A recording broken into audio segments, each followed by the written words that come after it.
ng isda.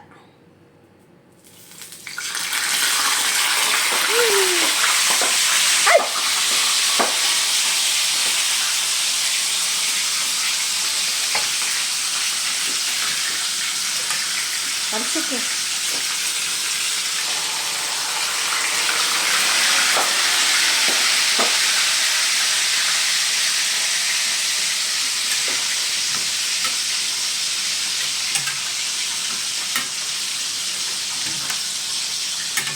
Ayaw mo ah.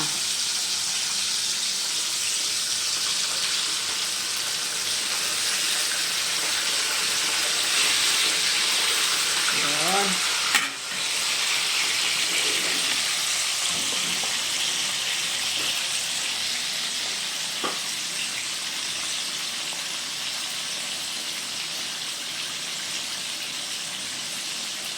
Nakakatakot kasi yung talsik. Pangit na yung mukha natin.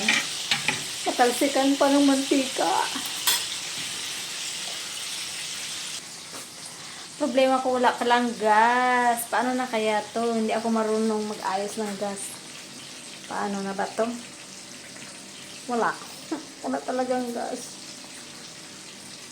Ipagpatuloy ko na lang ito mamayang hapon. Walang gas eh. Ano ba yan?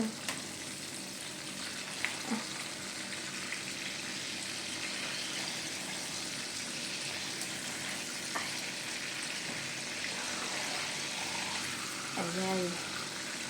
Na paano na ito? Wala nang gas.